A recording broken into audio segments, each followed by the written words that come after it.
Embarrassing lowlights from WNBA All-Star Game has racked up over 2 million views. They are that bad.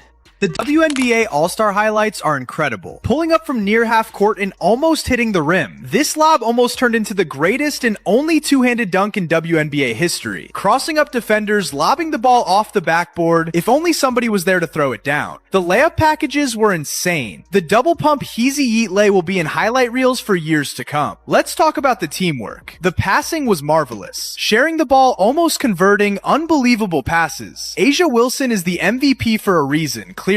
How about the dribbling display and shot making? This jumper came oh so close to hitting the rim. This is where Angel Reese shines. She blows past all the defenders down the court, but is met at the rim by A'ja Wilson, blocking the shot without even jumping. Wnba is literally shaking in his boots. Even Reese knew she's about to be on posters with this one. She was so shocked she tripped over her own feet. What an athlete. Just bodying people down low for boards and the putbacks. This was truly a one-of-one event, folks.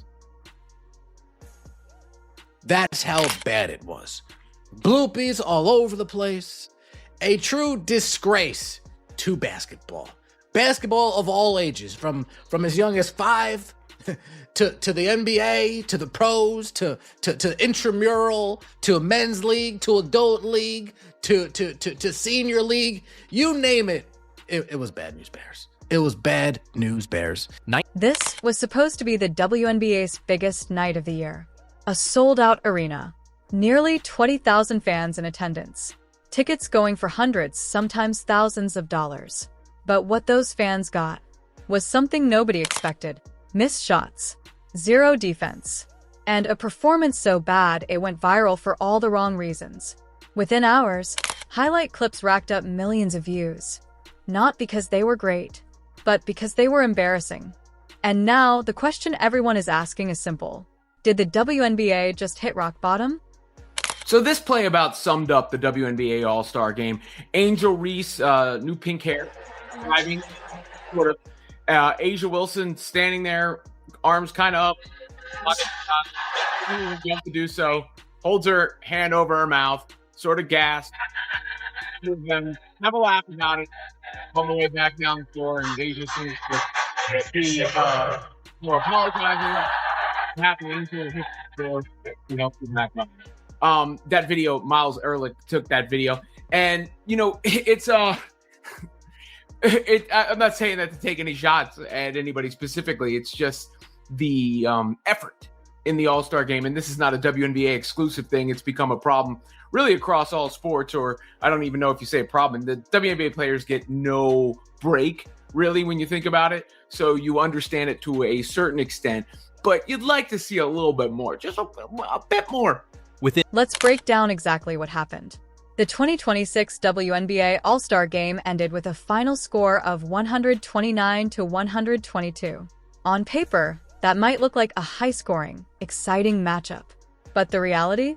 It was anything but competitive. Out of 225 total shot attempts, over half, 127 shots, came from beyond the arc. No pressure. No defense, no resistance, just uncontested 3 after uncontested 3. It wasn't a basketball game. It was a glorified shoot-around. I watched some of this game, and I have to be honest with you. It is boring. It is just boring. You can tell the players ain't playing for real. You can tell that they really ain't into it. And at this point, for the WNBA to already be kind of struggling with ratings, you would think that they would have made it their mission to go out there and put on for the fans. And unfortunately, we did not get that today. They're not putting on for the fans. Now, I am completely disappointed with all of this. I just got to... And fans noticed immediately. Social media exploded.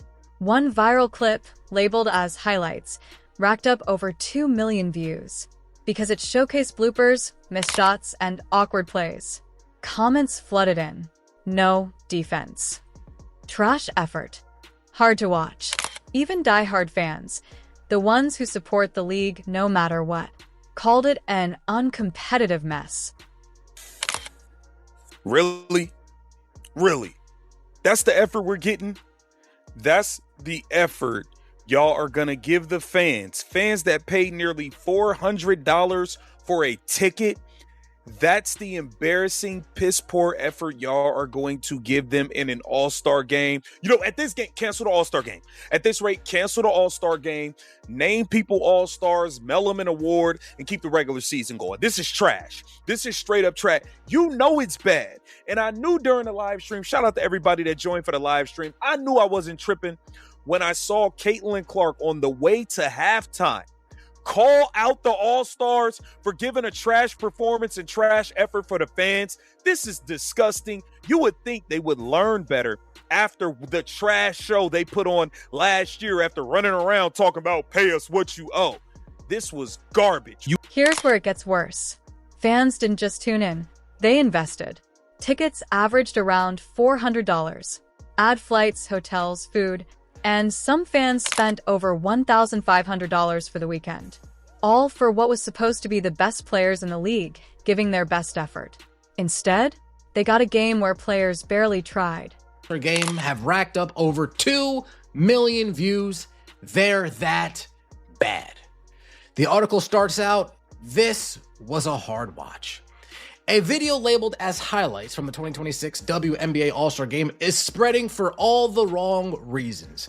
The clip focuses on missed shots, turnovers, and awkward sequences instead of elite plays. It has already cleared 2 million views, and that was at 2:00 p.m. So I'm assuming by now we're nearing the 3 million mark if we haven't eclipsed it. Now, let's talk about one of the league's biggest stars, Aya Wilson, an MVP, a dominant force, one of the faces of the WNBA. And yes, she had moments, blocks, physical presence, flashes of elite talent. But even that couldn't save the game, because this wasn't about individual greatness. This was about effort. And when the entire product feels flat, even superstars can't carry it. The fact that the person that y'all claim doesn't play any defense at all came out at the WNBA All-Star Game and actually was trying to play defense, and nobody else was. Should tell you all you need to know about the WNBA All-Star Game last night. That was probably one of the most despicable performances I've seen go around. And it's for the simple fact that y'all ain't there yet. Y'all are not good enough to go out there and half-ass, not even half-ass, quarter-ass your way through a game when you have fans that are trying to buy into your league and stay. Like, y'all ain't do shit yet. Y'all like to compare it to the NBA. The NBA does this in their All-Star Game, and they keep trying to make changes to put out a better product. At least they keep trying every year. Like, let's do this, that. But even then, the NBA made it. They have made it. Y'all think y'all made it because y'all got y'all little contract last year. Y'all think that y'all league is fucking financially and just set for fucking life. As quick as you get it, you can lose it. Y'all have been subsidized by the NBA for so long. You will think that y'all would go out there and put out at least a decent product. Nobody said y'all have to play hard, but god damn it, y'all are throwing alley hoops. When y'all ever caught alley hoop before y'all? But then, something interesting happened. One player didn't follow the script. Caitlin Clark. From the very beginning, she played like this game actually mattered. Steals, deep threes, energy. She finished with 17 points, 5 assists, 4 rebounds, and a steal. But more importantly, she said what others wouldn't that moment. That changed everything. Because now fans had a comparison. One player trying, while others coasted. Also hear that from Caitlin. Like, she seemed kind of frustrated, and I saw clips of this when it was on the broadcast. Like, she felt kind of frustrated that they weren't playing competitively and they weren't playing defense and all these types of things. And it really only takes a couple players to pick up the pace for the All-Star Game to improve, because we saw that in the NBA All-Star Game. Like, Victor Wembanyama really set the tone, and from that, then Anthony Edwards kind of followed suit, and then other players followed suit. Because if a couple people are playing really competitively, everybody on that court is a professional athlete, so they're also going to be. This wasn't just about one bad game. This exposed something deeper. A growing concern about the WNBA product itself. Even analysts pointed out, when your own broadcast partners start grading effort, you've got a problem. And when your most loyal fans start questioning the product, you can't ignore it. I get it. You're worried about making the playoff. It's the second half of the season. You're worried about getting hurt. You're trying to win a championship. You're not looking at it like, okay, this all-star game makes or breaks us. But at the end of the day, coming from a fan perspective, the tickets are at least $400 a pop. people are basing their entire weekend around the All-Star game. So they're getting a ticket that's $400. They're flying in, they're getting hotels, they're partying. You're looking at like a potential anywhere from $1,200 to $2,000 for the weekend. You can at least put on a game. And then not to mention, you got so many people paying attention to this weekend. They said over 19,000 people went to the game. Like, why would you not? It did. And here's the twist. The All-Star game wasn't even the only issue. The night before, the skills competitions already left fans underwhelmed. So by the time Saturday arrived, everything depended on this game. And it failed. Completely. Instead of saving the weekend, it made things worse. So we're going to start right here, man, with Caitlyn just coming out and knocking down shot for shot. Going crazy. Got this steal right here. Give me that ski mask on early. Easy bucket, easy lay at the other end.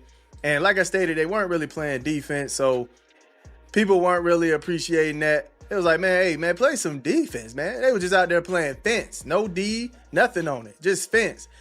Then after the missed shot here, I'm just speeding up a little bit. Air ball, and then Caitlyn came down and knocked down a deep logo three. Just watch this. Olivia just handed off, shooting it from the hash mark. Bang! Woo-hoo-woo. Now the fallout begins. Ratings concerns, fan trust issues, and a growing narrative that the league isn't delivering when it matters most. Because here's the truth. In today's world, perception is everything. And millions of viewers just saw a version of the WNBA that looked unprepared, uncompetitive, and frankly disappointing.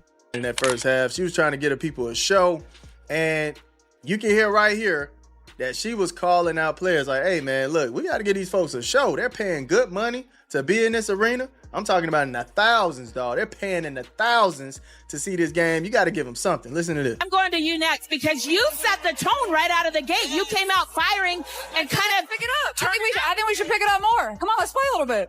Play a little bit. I like it. It has set a different tone. Why did you want to do that? I mean, I think these fans, like, they pay a lot of money to get in the door. Like, let's not just walk around. Like, we don't need to go 100%, but like, let's pick it up and have some fun for them. Okay, your team was down by 10. Now you've taken a big lead. How do you tend to set that tone for the second half here, Nneka? Well, we're going to keep going. You keep going. Caitlyn is happening. Let's go. The two in the second half. Okay, I like the energy. So now the question becomes, what happens next? Does the league respond? Do players take accountability? Or does this moment become a turning point for the wrong reasons? Because one thing is clear. Fans showed up, they paid, they believed, and what they got in return was a night that might go down as one of the most controversial all-star performances in WNBA history. WNBA All-Star Game moments draw heavy criticism. The video strings together several plays that look far from all-star level. Players airball open looks and lose the ball on simple drives. Defensive rotations arrive late or not at all. One sequence shows a wide open three that clanks off the side of the rim. Another captures a pass that sails out of bounds with no defender nearby. The crowd reactions in the background only amplify the misses. Oh, here we go. Here we go. We got it. WNBA 2026 All-Star highlights. Oh boy. Let's see. Oh, Stewart tips it alive. Williams from 4-point range. Along with Ty Young, almost subbed them in. We were down by 11. She threw that up. She knew who she wanted to pass it. Donquel up to 10 points. Howard takes it right back. What a pass from Nneka. A'ja Wilson can't finish it.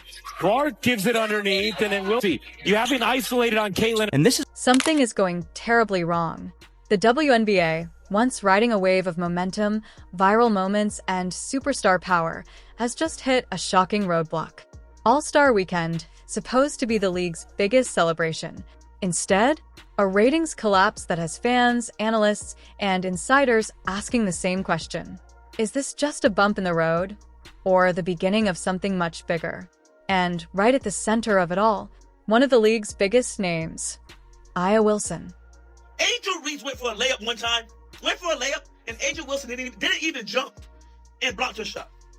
Angel Reese jumped higher. She jumped higher after Dominique Malonga dunked than she did on any effort on a play to score her own basket all year. She jumps high on offensive rebounds. She actually jumps on those plays. But that's not what you want to show as a league, that y'all are growing. Like, it's laughable to me because, and I get it, it's an all-star game, nobody wants to get hurt. But what made the NBA great is that, and they didn't like go at it fully in the 90s and 80s, but it was a time when you're like, okay, let's go. You mono, we mono. What the best the league has to offer? We want to see it. What do you got? Let's go. Paige Beckers against Caitlin. Caitlin against Miles against Kelsey. Against we want to see the bigs. We want to see Asia. We gotta wait just for regular season to see that. No, we want you to see it at the special event. People are paying a lot of money. To understand how we got here, we need to rewind. The WNBA has been on a steady climb, from increased media deals to rising attendance to a new generation of stars redefining the game and leading that charge. Players like Aya Wilson, a dominant force, MVP winner, and face of the league. She represents everything the league wants to showcase: talent, leadership, marketability. Hey Asia, Kareem Copeland, ESPN. I wanted to ask about two moments. Have you ever blocked a shot that you didn't mean to block? Right. Angel was not supposed to do that. I was trying to get out of the way. I do not like to block shots during All-Star games because what am I doing? So yeah, no, I've never had that happen to me, and I'm so sorry. Aya Wilson isn't just a star. She's a symbol of the WNBA's evolution from dominating college basketball to becoming a cornerstone of the Las Vegas Aces. She's helped elevate the league's visibility. But even with stars like Wilson, something unexpected just happened. I mean, oh my God! You play the Angels clip. I mean, the Angel Reese clip. I mean, just terrible. Like, what the hell is that? What is that? Asia Wilson is laughing at her like, how did you even do that? We know you mess up all the time, but how did you muster up that? How did you find a way to do that?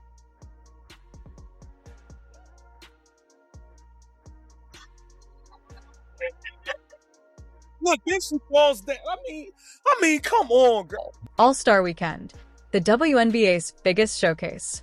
A moment designed to capture attention, attract new fans, and prove the league's growth. But when the numbers came in, they told a completely different story, that a noticeable drop, a surprising decline, and suddenly, the narrative changed. Obviously, anytime you get to put on your uniform and play in an all-star game, it's really special, and it was kind of a unique experience for myself because I really haven't played in like a true all-star game. Obviously, my rookie year was USA versus all-stars, so Liv came up to me. I asked her if she was excited, and she's like, "I'm nervous. I don't know what to expect." I'm like, to be honest, I'm kind of in the same boat as you. Like, I didn't play last year, and then obviously year before was way different. So I think it was just really fun. Obviously, it was a great celebration of the WNBA and 30 years and what we've been able to accomplish. And this crowd tonight was obviously incredible and able to set an attendance record. And anytime you get to play in the United Center, that's really fun. So what caused the drop? The answer isn't simple. As soon as the ratings dropped, social media exploded. A'ja Wilson has always been vocal about growing the game, speaking on visibility, respect, and investment in women's basketball. One event doesn't define a league. The WNBA is still seeing increased sponsorships, rising player visibility, growing cultural impact.